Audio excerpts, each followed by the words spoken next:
nonprofit, nonpartisan organization called Business Executives for National Security, or BENS, whose board I serve on.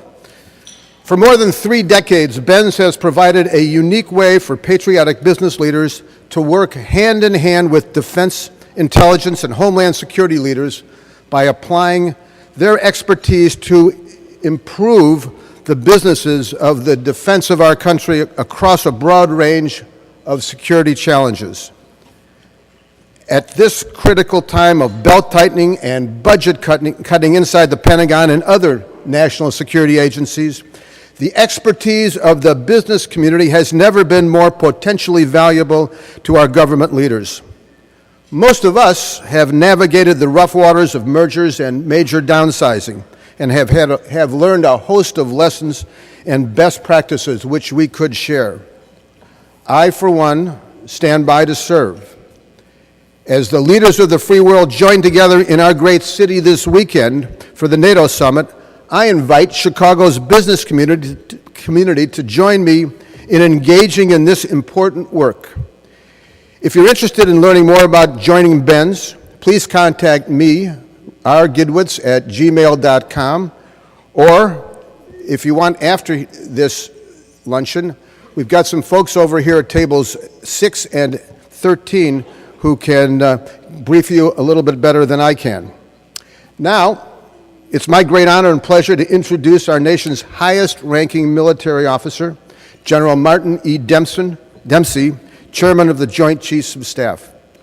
As the 18th Chairman of the Joint Chiefs of Staff, General Dempsey serves as the principal military advisor to the President, the Secretary of Defense, and the National Security Council. Prior to assuming his current position in October of 2011, the General served as the 37th Chief of Staff of the Army. Past assignments have taken him and his family across the globe during both peace and war. He's a 1974 graduate of West Point and subsequently earned 3 master's degrees in English, military art, and national security studies. General Dempsey has served honorably in Operation Joint Guard in Bosnia, Operation Desert Storm, and more than a total of 3 years in frontline leadership in Iraq during Operation Iraqi Freedom. His awards and decorations include the Defense Distinguished Service Medal with Oak Leaf Cluster, the Distinguished Service Medal with 3 Oak Leaf Clusters, which is very rare, the Bronze Star with V Device and Oak Leaf Cluster, and the Combat Action Badge. General Dempsey and his high school sweetheart, Deanie, have 3 children, Megan, Chris, and Caitlin, each of whom has served in the United States Army. Please join me in welcoming General Dempsey.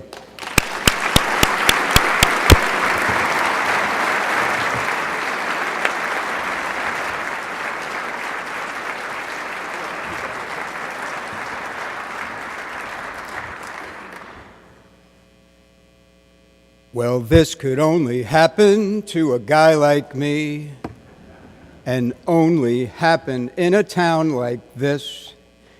And now, if you don't know what song that's from, you're in the wrong place.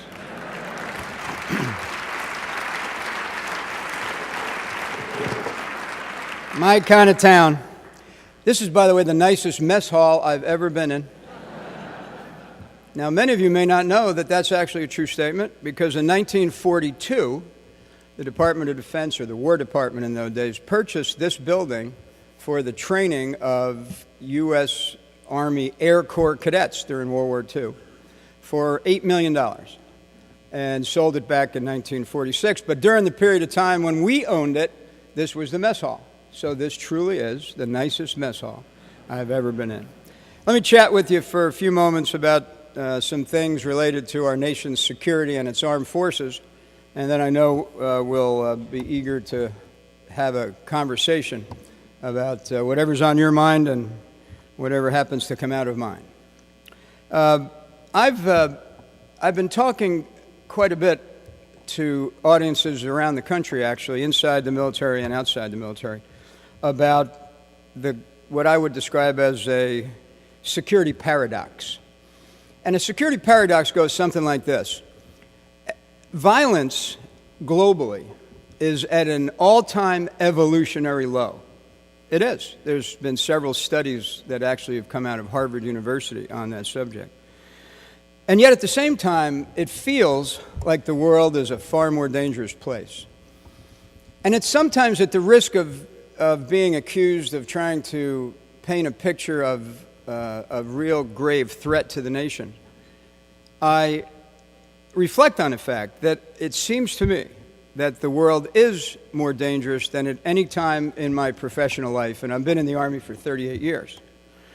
I say that because although massive amounts of violence is at an evolutionary low, destructive and disruptive technologies have proliferated horizontally across nation states and even middleweight militaries and down into non-state actors and transnational organized crime.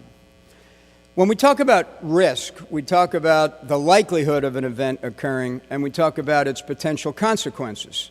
So you might have certain kinds of conflict where the likelihood is actually very low, but the consequences could be catastrophic. Think nuclear war. On the other hand, you could have the possibility that the likelihood would be high, like a terrorist attack, but it might be isolated, and therefore the consequences would be manageable. My message to you today, as we try to determine what our country needs from its armed forces in the future, is that the consequences for even these more likely events are growing, are increasing. So the world truly is a more dangerous place today than it has been at any particular point in my professional lifetime. More people have the ability to harm us and to disrupt our way of life than at any other time. Now look, this again, I want to make sure you know, this isn't about me now segueing into an argument about protecting our budget or not affecting our ability to resource the armed forces, although clearly that's part of it. It's more an argument about understanding that this isn't about a bigger or a smaller military. You know, it's not Starbucks. You don't go in and say, I'd like a tall, a grande, or a venti. This is more about trying to determine how big it is, but also how it works together, how it's a different military based on the reality that the world is a very different place than it was when we built it. So let me segue for a moment into this issue of a new fiscal reality, a new fiscal environment. Not the first time in our history, by the way. I've been in the Army and was in the Army in the post-Vietnam period where we contracted the force and changed the way that we resourced it. And then after the Gulf War, I was in the Army when we contracted the force and changed the way we resourced it.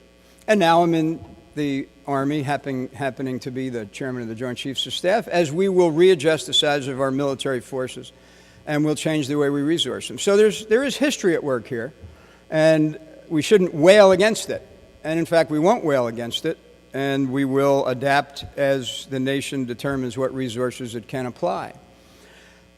My job is to help everyone understand that strategy is really about three things. Clausewitz taught us this many years ago.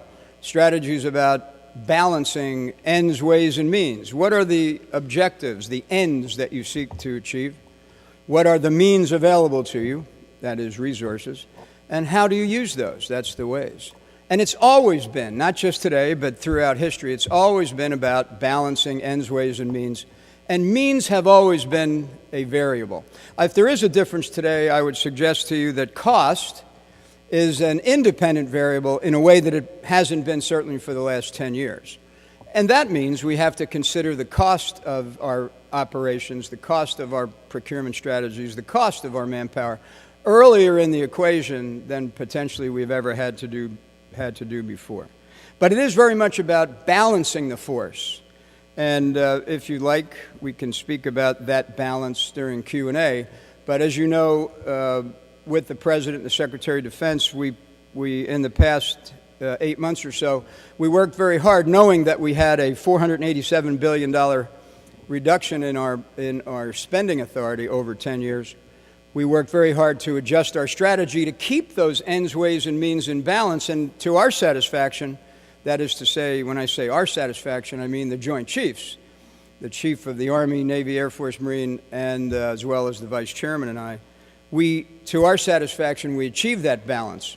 Now, in our system of government, of course, that balance can be changed as it passes through the Congress of the United States, and those discussions are ongoing right now. But whatever occurs and whatever accrues at the end of that process, it will be important to ensure that we do maintain that balance of the force so that we're investing equally, not equally numerically, but in a balanced fashion in manpower, training, maintenance, modernization, infrastructure, and so forth, compensation. Okay, so that's what we've got to work on in terms of the budget. We're not fighting against it. We understand the situation the nation finds itself in. We understand that we will be part of helping the nation solve it, and our job is to find that balance and to articulate risk in an environment that simply is more dangerous today. Let me talk a little bit about what that might look like. People say to me, okay, we got it. You're going to change the armed forces of the United States. Right, we're going to change the armed forces of the United States. But the rest of the story is that we're looking to 2020. We don't want to do this 1 year at a time, one budget at a time. So collectively, we've taken on board the idea that we need to get to 2020, conceive of it, understand the threats as they may be migrating and changing, understand ourselves, see ourselves after 10 years of war, look back at our budget cycle and pull ourselves forward. And if I'm chairman for 4 years, I'll get 4 at-bats.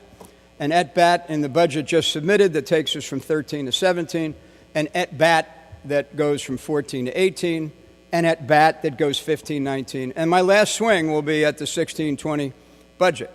So one way or the other, whether I plan to do it, we plan to do it, or we just back into it, we are going to build on my watch the force of 2020. And it's important to remember that as we look to make these changes, this is not about changing 100% of anything. 80% of the force of 2020 is already determined. We know today that 80% of that force will be what it is, with what it's equipped, with how it's equipped. It will be what it is. 80% of that program is already locked in. It's the 20% that we're really seeking to understand, and it's the 20% where we have our greatest opportunity for change. And if we successfully change that 20% and allow it to reflect onto the other 80%, then we will have made significant, important, enduring change for the nation, and we will be better for it. So it's really that 20% that we're locked into in terms of understanding what we need to do.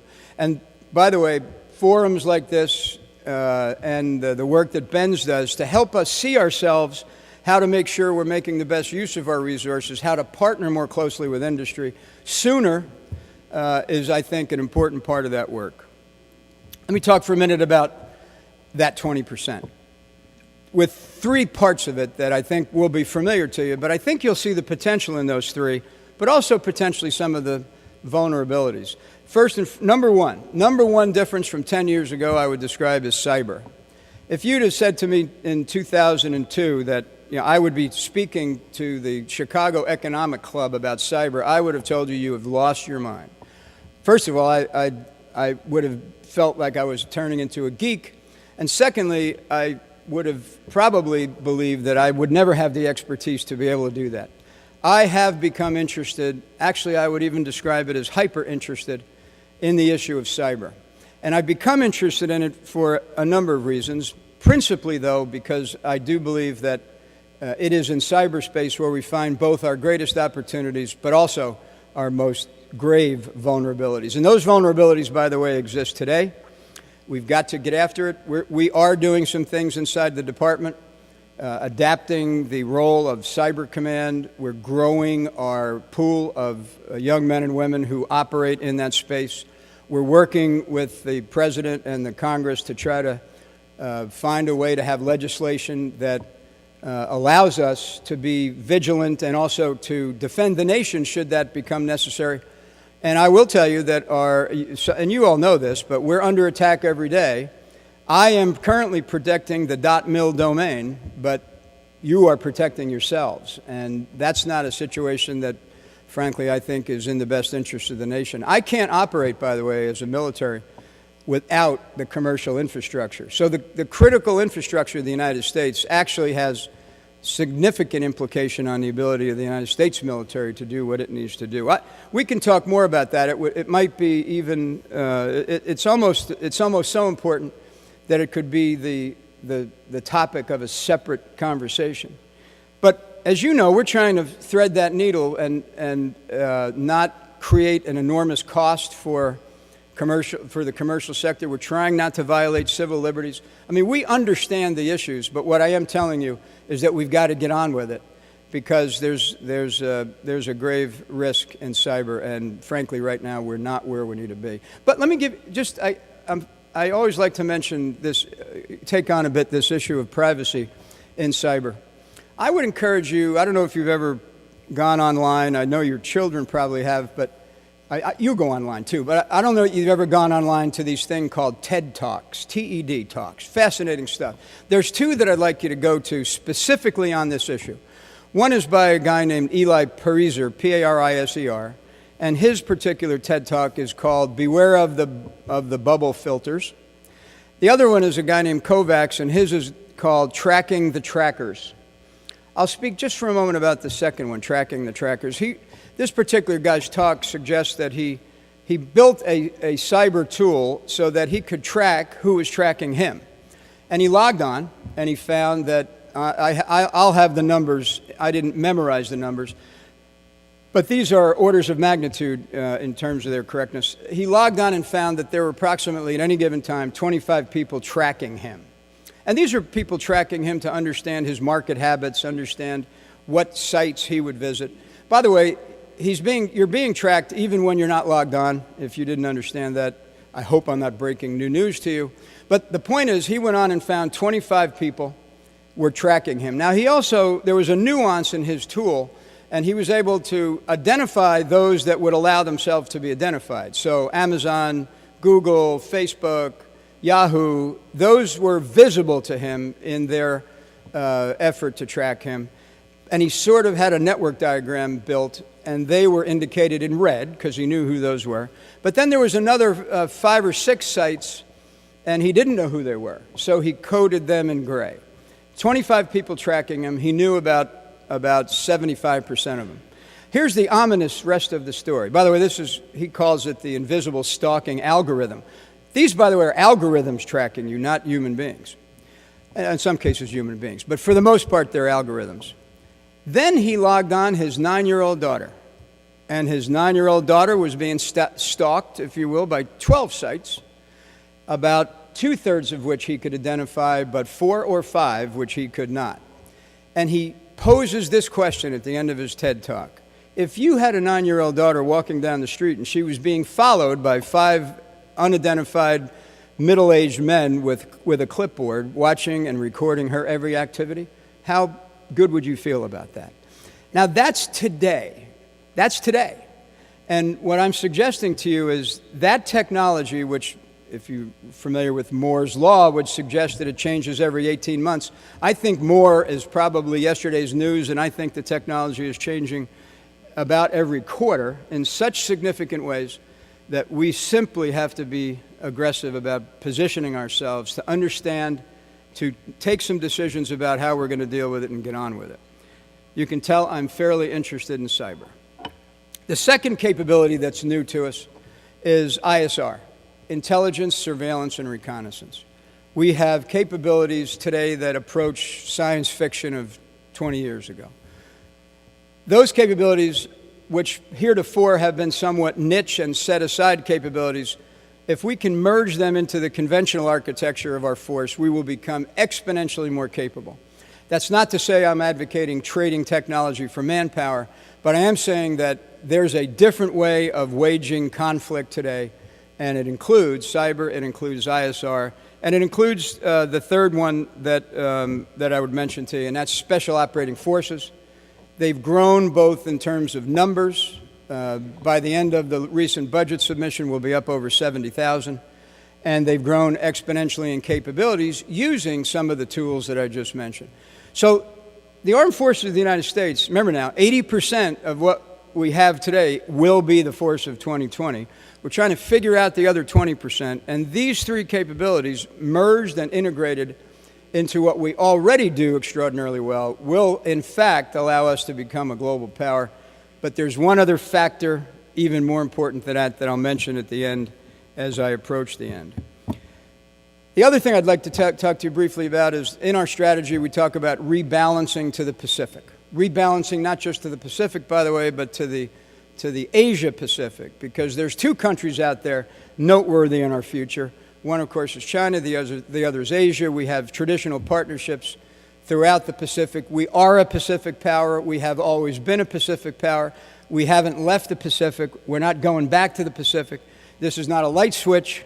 This is about rebalancing ourselves. Rebalancing ourselves because economic, demographic, and military power is, in fact, shifting from the West to the East. And as a result, our strategic challenges are shifting, and we must and will shift with them. At this point, I would describe most of that shift as shifting our intellectual bandwidth after 10 years of being focused like a laser beam on the Mideast. By the way, we can't simply neglect the Mideast, nor will we neglect Europe, but we have to get serious about understanding relationships and understanding emerging trends in the Pacific. And I'll postulate this with you. Some people say, you're shifting to the Pacific, you're rebalancing to the Pacific to contain China. It is exactly the opposite. We're shifting to the Pacific, we're rebalancing to the Pacific, because it's in the absence of contact where we have the greatest risk of miscalculation, which could at some point lead to conflict. For those of you that are students of history, Thucydides probably said it best. Thucydides said that you must avoid the Thucydides trap. What is that? Thucydides said that it was the fear of a rising Sparta on the part of the Athenians that made war inevitable between Athens and Sparta. So we are seeking to avoid Thucydides' trap. We're rebalancing to the Pacific precisely so that we can engage in the kind of contact, collaboration, integration, and partnering on issues of common interest, recognizing there are issues where we disagree, but we've got to be there to do that. And that's actually our motivation in shifting to the Pacific. The last thing I do want to talk to you about is what I said was kind of the special sauce. What I said was the final factor to ensure that we get this thing right, and that's our people. Somebody said to me, if you could project 4 years into the future and say, what do you want your legacy to be? And actually, I am one who believes you should write your legacy, stick it in your desk drawer before you take the job, and then take a look at it episodically or at some interval and see how you're doing on getting there. So I wrote down before I took the job, knowing that we were entering a new fiscal environment. We were entering an environment post-Iraq and Afghanistan and pre-something with a persistent threat of global terrorism in between.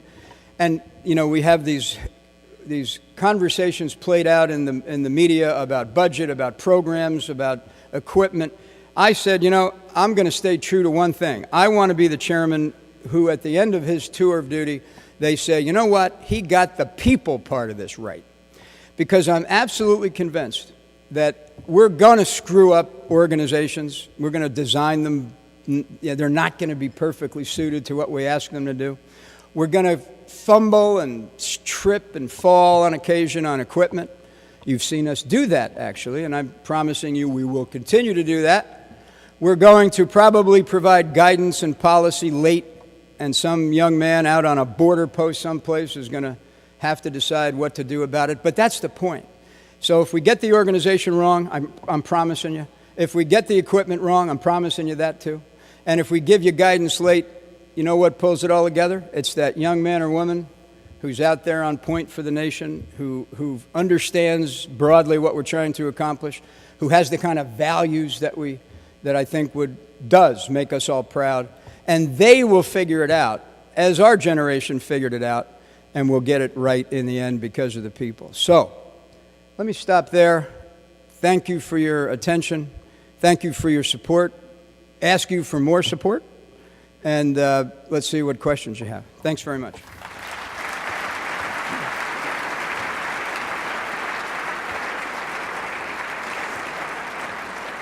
That was great. Thank you, General. Thank you. So, okay, Charlie, take it away. well, I'm ready. I'm kidding. I know We you're are going to break with tradition. The general, when he said he was actually interested in what is on your minds, is doing something and that only a four-star general would be brave enough to take questions from our members and guests. So, Well, I got my security guys right there. Yeah. While I'm going to ask a couple of questions while those of you think of them. When I call on you, wait for the mic to come to you, and please identify yourself before you ask the question. So let me ask one or two questions. You covered my first six, so that was good. Israel finds itself continually in a high state of alert given its geographic proximity to a variety of unfriendly nations. Please share your thoughts on the threats presented to Israel, particularly Iran, and how the U.S. might intervene if tensions continue to escalate in the region. Just by coincidence, I met with Secretary Panetta, and I met with Minister of Defense Ehud Barak yesterday. And by the way, this is a series of meetings. This wasn't particularly unique. I mean, we try to update our understanding of the threat of what Iran is or is not doing. We talked at length about Syria, about Israel's other neighbors. And look, what you need to understand is that we are closely partnered with Israel in two notable ways. One is trying to understand the dynamic, and second is sharing intelligence broadly. We are not in the business yet of any collaborative planning, although we clearly could move to that level if it became necessary to do so. I personally think that we're on the right path vis-a-vis Iran. As you know, the P5+1 are meeting with Iran in Baghdad within the next week. That's a diplomatic effort to convince them that their path to their aspiration to nuclear power cannot, must not, and will not become a military tool. And the economic sanctions that we've been able to hold together, a global coalition to apply economic pressure, is working, while maintaining vigilance and maintaining military readiness so that the diplomacy and the economic activities are underpinned by a deterrent of military options. And that's the point. The conversation we have with the Israelis is never about any particular activity, but rather about how best to produce a menu of options for both of our nation's leaders. You alluded to the fact that we're going to face reducing basically boots on the ground as we come under some budget pressures, and yet the consequences of threats continue to escalate. So could you spend, and you touched on the technology, but can you spend a little more time on how we're going to use both technology and intelligence to increase our capability? And I think all of us are quite proud of the drone program and its success. If you could possibly discuss that also.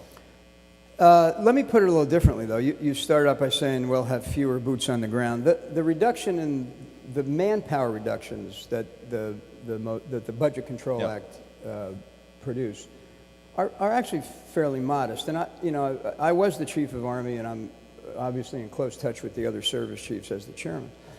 And I'd like to believe that even if we hadn't been past this enormous bill for $487 billion, that we would have had enough sense to look back and see what we've learned over the last 10 years of war, and then, again, adapt that 20% of the force to make ourselves better. So to your question, in other words, it's not the budget that's driving this. This is the genuine effort to do what's right for the nation and to adapt the military to the needs of 2020, not the needs of 2001.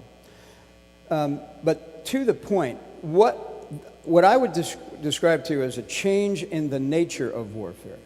No, it's not true. It's a change to the character of warfare. The nature of warfare doesn't change. I don't have time to try to convince you that I'm choosing my words correctly, but the nature of war is what it always has been. The character of war has changed. And what we've seen is that our adversaries have decentralized. They are networked because of their ability to use cyber just like we use cyber. They are syndicated, so you have groups who come together for periods of time for common purpose against us, but those syndicates can rise and fall. So they're networked, they're decentralized, and they're syndicated. So the best description that I've ever heard was actually one that Stan McChrystal, a phrase that Stan McChrystal coined. He said, you know, one of the things we've finally figured out is that to defeat a network, because that's what we're fighting now, especially in terms of global terrorism, to defeat a network, you have to be a network yourself. And that's what we've done. So we have decentralized. In industry, you might describe it as empowering the edge. We have empowered the edge. A young lieutenant colonel in Afghanistan today has more capability at his fingertips by far than I had when I was a division commander in Baghdad in 2003. So we're decentralizing, we're empowering the edge, we're networking, we're syndicating.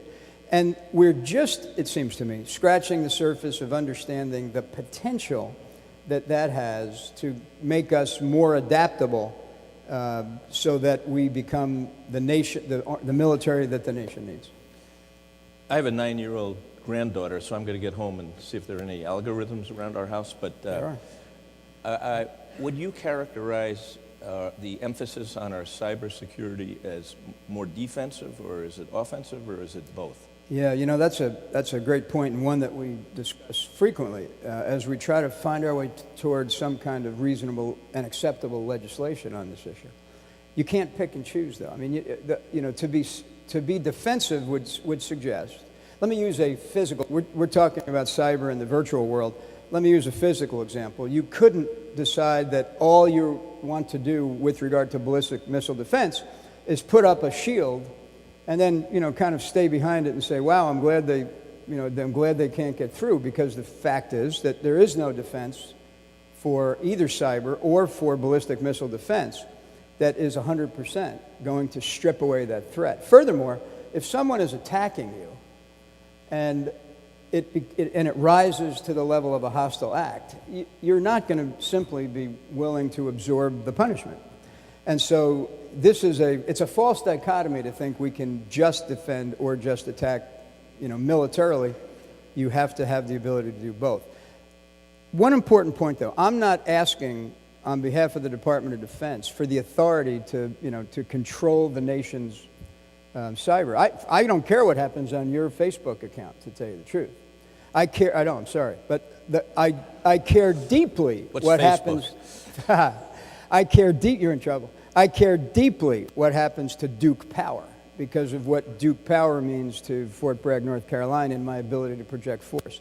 I care deeply what happens to the FAA network, because the FAA network tips and cues us on issues in the sovereign airspace over the United States, and that's an unsecure net. I care deeply what happens to the network that feeds into our nuclear architecture. I mean, I care deeply about those things. So the question is not, do we want, this is sort of the Big Brother argument. I'm not Big Brother. Let me give you one other analogy. We have today in the Gulf of Aden, off of the shoreline of Somalia, we have a counter-piracy program. If there's a French ship, I'll just use a French ship. When a French ship leaves port in, let's say it leaves Marseille, and it's going to be part of this flotilla that's countering piracy, it carries with it 3 flags. It carries its national flag, it carries a flag of NATO, and it carries the European Union flag. Why does it carry all 3 flags? Because each of those organizations have invested in that warship a different set of authorities. And the ship's captain can decide, based on the situation he confronts, what authority does he need to use to address that particular challenge. That's not a bad analogy to what we're suggesting in this issue of cyber, because Homeland Defense has responsibility for Homeland Defense. FBI has responsibility, CIA externally has responsibilities, and DOD has certain responsibilities.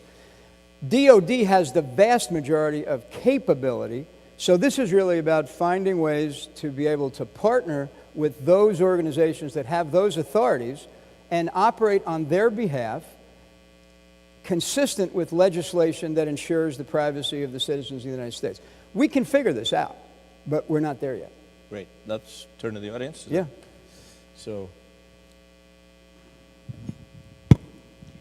General, thank you very much for coming to Chicago and joining us. I'm Rachel Bronson with the Chicago Council on Global Affairs. About a year ago, Secretary Gates, when he was in his second-to-last speech, looked our European partners in the eyes and said that if they don't increase their defense spending, NATO would confront a dim, if not dismal, future. Yeah. No, I wanted to see you, but I also wanted to make sure I limited the echo as much as possible. Go ahead. Yeah, about NATO? So, Yeah. given what we're seeing, that their economies are really in turmoil, the politics are getting worse, I think it's unlikely that they will increase their defense spending. So do you agree that NATO faces a dim and dismal future? And if so, what are we going to do about it? I would prefer to wait till my next to the last week in the job.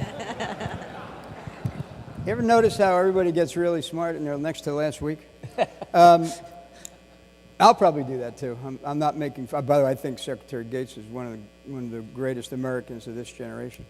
Yeah, I'm worried.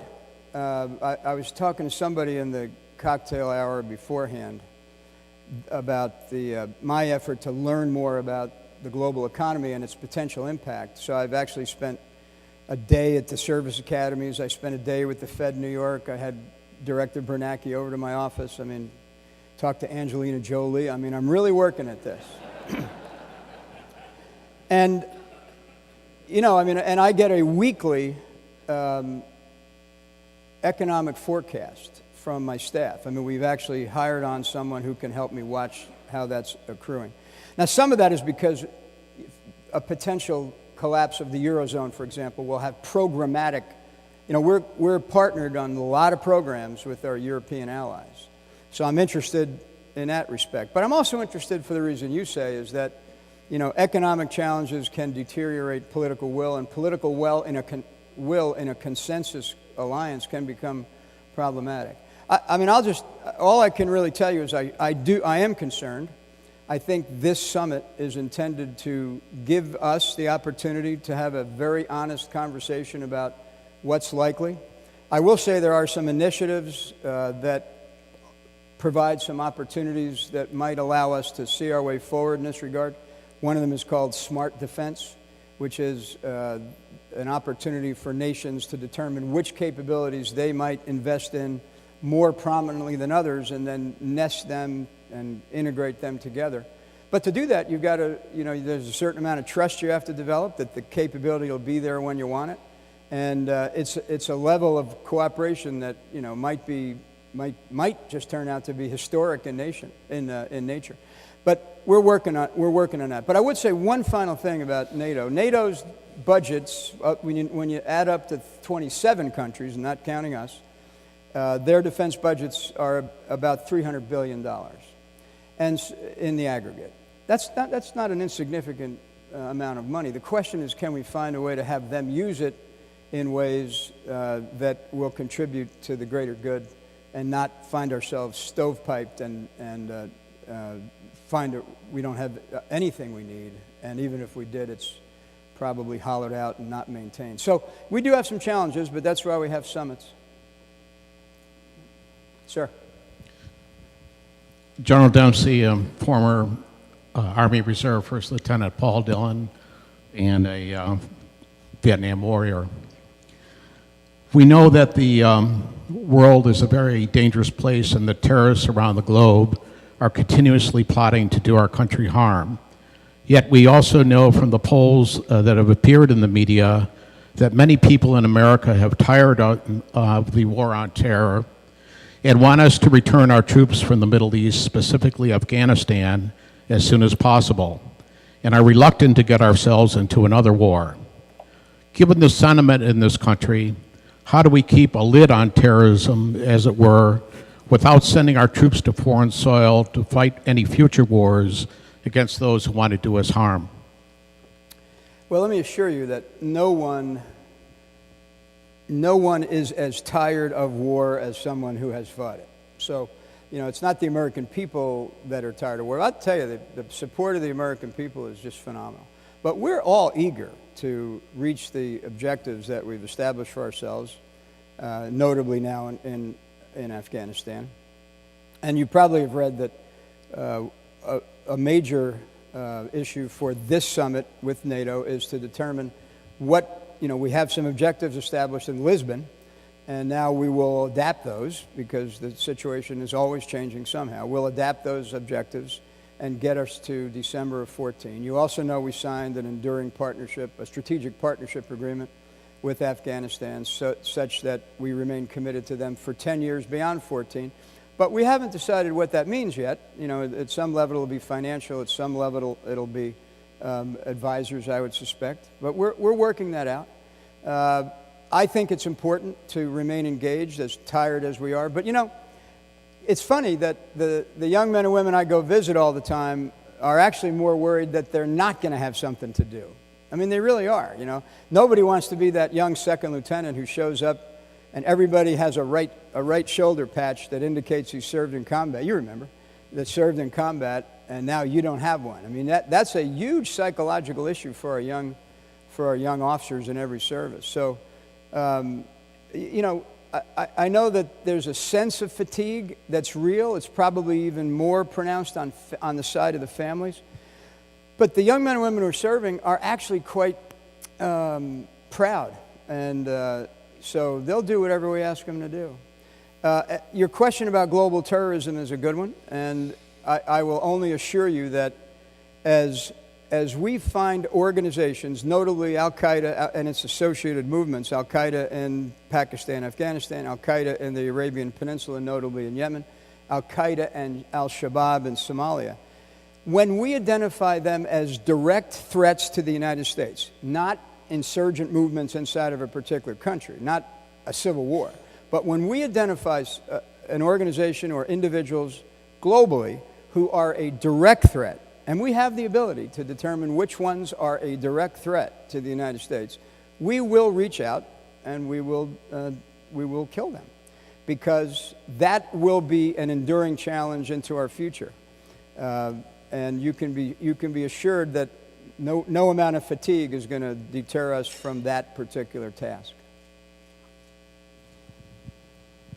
Hi, my name is Kerry Schiff, and I think you mentioned the support of the American people, but on some level I think we're living in a very strange universe, because during the Vietnam War, as we all know, regardless of what your political predilections were, everyone was glued in front of their television set to the nightly news because everyone had some skin in the game. Now that we have an all-volunteer force, it seems to me that the American people don't feel it in the same way. I mean, it's interesting when there are political campaigns going on, and when the issue of war comes up, they don't so much talk about getting our troops out because of the harm that's coming to them. It's more along the lines of we can't afford it economically. I don't know if you think it's a valid point, but it seems to me that it seems there's a disconnect between most of the American public and and war at this time. Yeah. I mean, I get asked, first of all, I get asked that question a lot. I grapple with it frequently. You're right that there is an economic component to this. The idea that we're investing more in a foreign country than we are in our own critical infrastructure, if you will. And we're in a new fiscal environment. I'm not averse to that conversation. I don't wrap myself in a cloak and stiff-arm the conversation. That's a conversation we have to have as a nation. We're having that conversation, by the way. That is the basis of the discussion about the future of the budget on Capitol Hill. Those marks that the House and Senate are making, which they can, I mean, that's their authority to do so, are absolutely intended to address the fact that they believe that it's time to invest more in America than it is to invest elsewhere. I don't think it's an either-or choice. I mean, that's the point I made earlier. To you, I think we have to figure out what are we willing to invest post-14 in Afghanistan, and be clear-eyed about what that does and what it doesn't do. So we'll have that conversation. As far as the conversation about is America connected to its force, of course I am worried about it. I also am in the camp that suggests that the all-volunteer force is better for the nation than a conscript force would be. I say that with some experience because I've actually served in both. So when asked, I would always say, despite its challenges, and there are challenges, it costs more, the manpower costs are greater, it is important and harder to stay connected. But it's also it's just so much better force because it's a professional force. I mean, It does what you ask it to do, and I can't tell you. Of course, we're benefiting a bit from the economy right now, so our numbers of recruiting and retention are at historic highs. I'll give you one vignette for that. When I was the Chief Staff of the Army the year before last, we had about 2,000 college graduates that came in to be enlisted soldiers. We bring in about roughly 65,000 a year into the Army every year. That's active guard and reserve. In any given year, you might find a couple of thousand graduates of college among that group. The rest of them are all high school grads and a handful of GEDs. But they're all, high quality. And this last year, it was 6,000 college graduates. And the trend lines for next year suggest that it'll even be more. Now, again, some of that is the economy and young men and women graduating from college and seeing the military as a good place to start. I'm happy about that, by the way, whether they stay for 2 years or 22. The other part of connecting, by the way, though, is the Guard and Reserve. We have recruiting stations all over the place. We've got 1,600 JROTC campuses where we partner in high schools, not as a recruiting tool, but just to share our values with school children across the country. I have not felt personally, now, I'm a 4-star general, I got that, but I have not felt this disconnect that I read about, to tell you the truth. And we were talking earlier, the president and Mrs. Obama notably and Dr. Biden notably in this Joining Forces initiative are helping us connecting things. And I'll just give you one example. We've moved 22 times in our career. Deanie started out as a teacher. She was credentialed in a particular state. Every time we moved, she would have to get re-credentialed in the new state, which took time and cost money. That still exists today. The Joining Forces Initiative now asks asks governors to allow these portability, if you will, of their credentials. And I think we've got, how many states now signed up? 17, so from nothing to 17. And I have a feeling that this will gain momentum. So there's a lot of work going into keeping us connected. And, some of the sense you get is the fact that we're kind of ubiquitous in the media now. And we might have the opposite problem after Afghanistan. We might disappear for a period of time, and that would have its own challenges. But I think we're okay. Yes, my name is John Volk. Thank you for your excellent presentation. When we hear about Afghanistan, we hear a lot about Kandahar and Helmand Province and battle sites, but it seems like long-term leaving there with some stability involves coming up with political solutions rather than military. So how do the armed forces and others work at getting the political situation stabilized as much as the military? Well, President Karzai is staying in this hotel over the weekend, so you could maybe corner him, at some opportune time. Look, this is, you open the dictionary to complex problems, a big map of Afghanistan leaps out at you. And for all the reasons you just mentioned, there's security challenges, there's issues of history. The Durand Line is not recognized by the Pashtun. There's the Northern Alliance Pashtu aspect of it. There's the safe haven in Pakistan. There's, corruption as a way of life. We didn't bring corruption to Afghanistan, by the way. We found it there when we went. So we have been, for 10 years, especially over the last several, though, we've been working to establish, to make progress on all of those lines of effort. Military, clearly, building their own the Afghan National Security Force, absolutely. Anti-corruption, we have an anti-corruption task force. Political engagement. And, there has been progress. I'll tell you, at the tactical level, I get to go over there a lot. So at the tactical level, and I challenge you, if you find a young Marine or a young soldier who's just come back, ask them. You'll always get a variety of opinions, but, in the main, they are extraordinarily proud of what they've done, and they believe they've made a real difference at the local level. Now, your challenge to me is exactly the right one. How do you tie that local progress to the center? And we went through the same thing in Iraq, actually. I mean, that's the same issue, different impulses, but the same issues. And that work has to go on. That's why, as we think through what we want to do post-14, it seems to me, and this will be my advice when asked, that level of effort to tie the center to the local,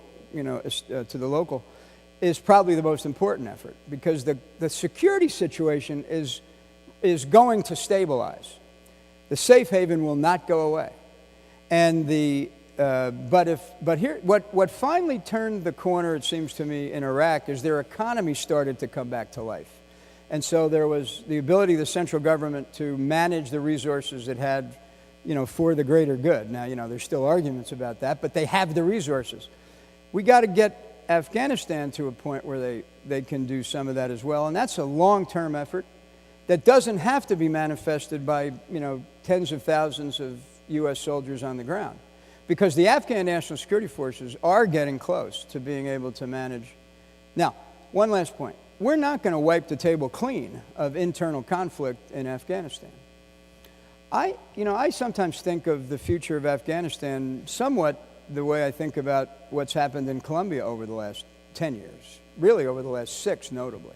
Plan Colombia is an enormous success where we made a modest investment, and we made an even more modest investment in advisors.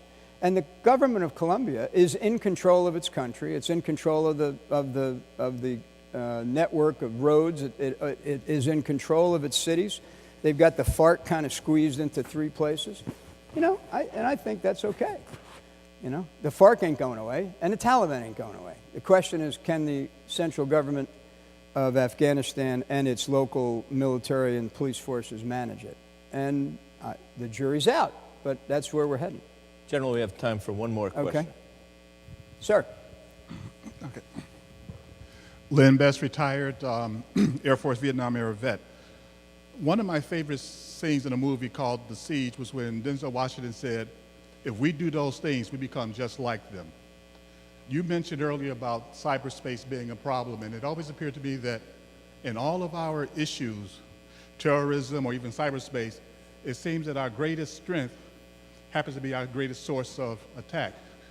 So what is your view? Do we give up more freedom in order to become more secure, or try to figure out the balance?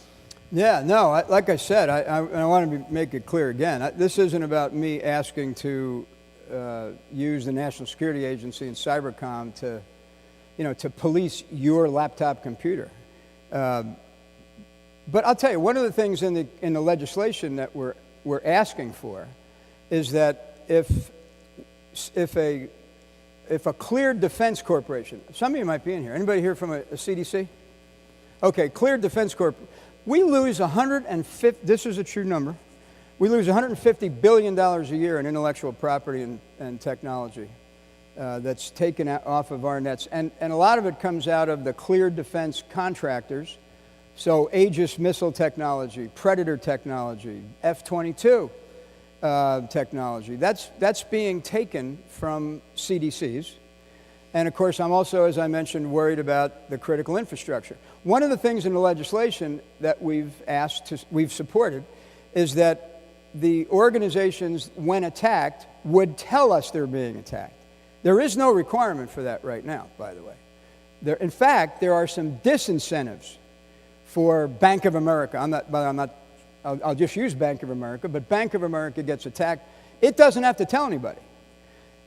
Therefore, the rest of the grid doesn't know it's under attack, and therefore, it doesn't tip and cue some of the capabilities that could both block and, if necessary, and if given the authority by the President of the United States, to attack back, to take the source offline. Those capabilities exist, but the policies, we don't need the authorities. The President of the United States has the authority he needs right now to tell us to do something.